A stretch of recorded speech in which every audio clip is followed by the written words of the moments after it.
then those decisions are. I'm not disappointed that we're number 2. Sure, I think we should be number 1, but I'm not disappointed at all because those are 2 good teams, and they're it's the old issue when I was on the basketball committee, and you guys heard it before. They're so close you can slide a piece of paper between them, and that's true because you can pick the metrics apart, or you can pick the eye test, whatever you want to pick. They're close teams, so I'm not disappointed, and I know in Phoenix that we'll have an unbelievable following. Would have been nice to go to Atlanta, no question, because we haven't been there. But I'm excited about Fiesta Bowl. Gene, when you think about just the logistics of this, there was a time, we know things have changed, but in 2006 you guys had 51 days before you played the national championship game. Now it's only 21 days, it's 3 weeks. What do you think of this schedule, this timing? Is it enough of a break for the players, and with signing day in the middle of here, just the way the logistics of this season are working? You know, I think for the players, I think it's going to be fine. I think what Ryan and Mickey Marotti and the staff put together as a schedule really is a good break for them. You know, we still got academics as a high priority right now because we're in finals, but I think they've given them enough off time for their bodies and more psychologically to recover, because fortunately it's weird, knock on wood, kind of healthy, really. So I think the schedule's fine. The coaches is a real challenge. I mean, I feel for them because literally they're gone now. I mean, we just won the championship how many hours ago, and these guys leave their families and they're gone, trying to make up for last week, because we weren't on the road last week when everybody else was, which is good. I'm glad we weren't on the road, but at the same time, you know, these guys got to roll now and all the way through the next weekend. So I think it's harder on the coaches than it is the kids. Gene, you were on the committee. I mean, is there an SEC bias? Are we looking at this the wrong way? But it was literally like going into yesterday, Ohio State was playing the number 8 team in the country, according to CFP the week before. Georgia was number 4. It was almost like set up to be what it turned out to be. And I don't think they set it up. I mean, you were in the rooms there. Yeah, you know? I don't think they set it. That doesn't happen. I didn't mean intentionally. Yeah. No, it's just you know, the issue is that you got 2 teams that are very close. You know, we could make the argument, which I think is a good argument. You know, we played 3 top 15 teams and back to back and won a championship. And then you look at LSU and their metrics on the stats and the performance that they have. Their defense has improved. I can't remember what their defensive efficiency is now, but they improved. And so, you know, so the reality is, it's a tough call. I don't know if there's an SEC bias in the room. I never witnessed that. I just think that different people had different opinions, and everyone in that room has different criteria by which they make their decisions. And so I'm sure there was a lot of debate, and who knows what the vote was. Yes, could have been 7-6. Yeah. Schools, by the way, have been moving here recently. You know, Penn State, Indiana, to lock up their coaches. For a while. Right. How impressed are you with what Ryan has done to this point, and will that be a major focus at the end of this season? Yeah, Ryan's done a hell of a job. He's, I mean, you guys know that. I'm preaching to the choir. You guys just, you know, it's kind of one of those things that's a moot question.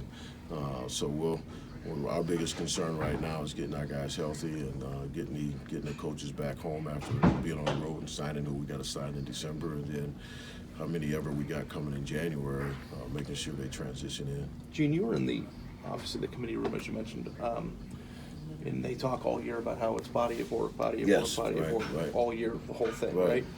How much can a room be swayed, from your experience, by the results of a single half or a single game? No and question. Can the entire thinking of a room shift? Sure. And then how does that stay in line with the whole concept of body of work for the whole year? No question, all right. So that's a great question. This is probably what happened this weekend. Keep in mind, the committee is in there all weekend watching every game, every single game. There's 4 TVs, and they're sitting in a room, and they're all watching games. And, you know, Joe's watching his team, and he's probably over in the other room because he's so nervous trying to get away from people. But that's literally what's happening. You're watching games. So you can't dismiss that. You can't say that's not a factor. They're human, just like I was human. So you look at games and you develop an opinion of LSU versus Georgia and what they did. and you develop an opinion of Ohio State versus Wisconsin and what we did and how we did it. So individually, you make a decision. So the body of work is still there, and when you go into the room and you discuss, you still have that body of work, and you discuss that. You have those metrics, but you still have the impression of what you just saw. I think is the answer to your question. It's still there. So how that individually plays, I don't know, but because every person has a different view of that. So yeah, it's a factor. Hey, Gene, it's been a little over a year since you hired Ryan to be head coach. Has anything about him or his first season surprised you? I told him, drawing a blank, Team Up North game, I told him after that game, I hugged him on the field. I said, damn, you aggressive, brother.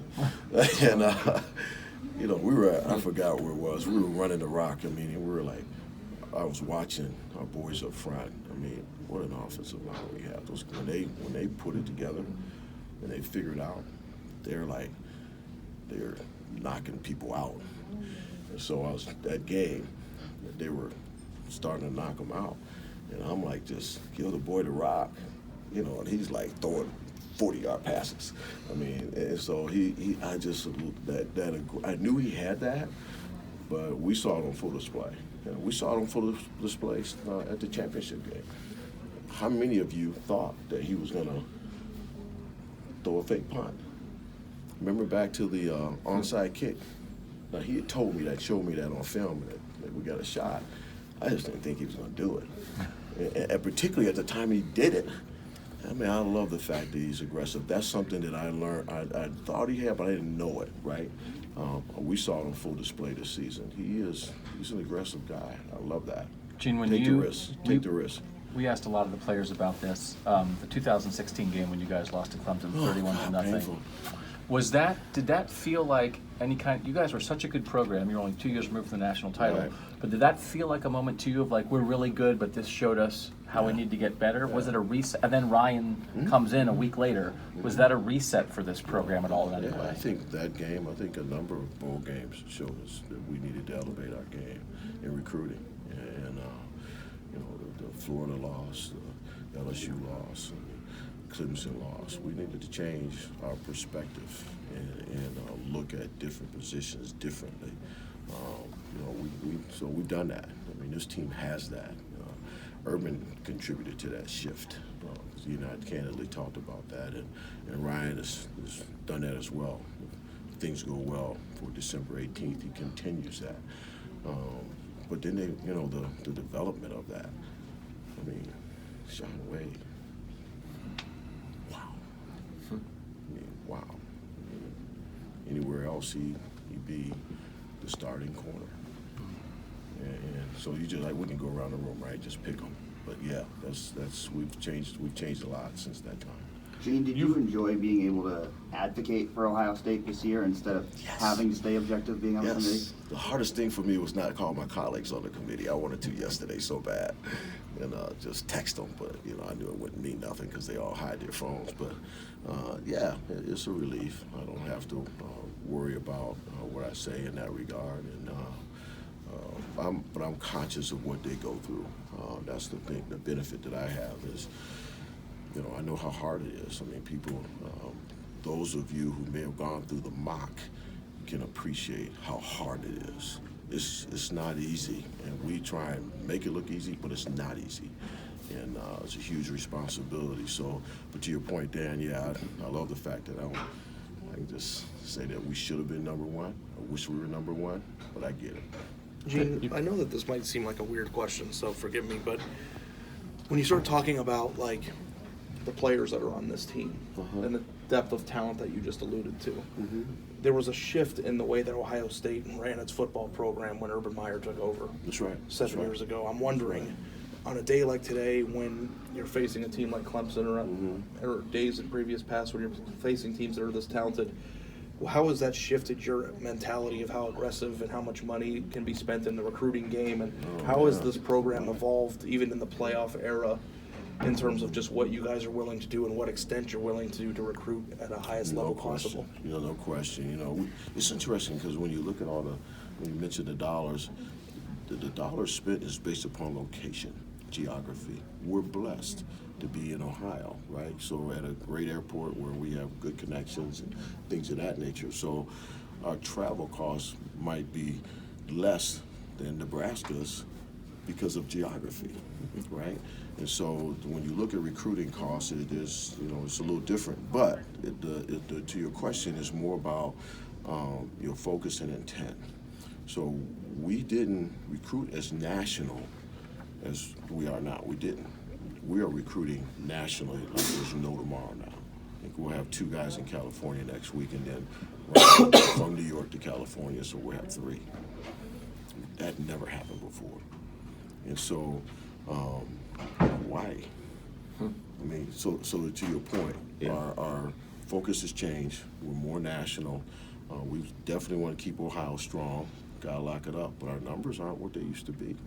So it's a different shift. We'll spend the money, to your question, if we have to.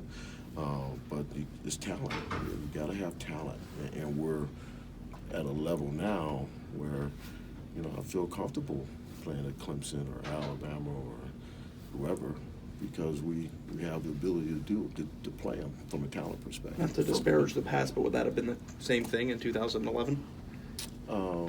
What do you? I'm sorry. Meaning, like, you're comfortable playing Clemson, would you have pause? I can't remember.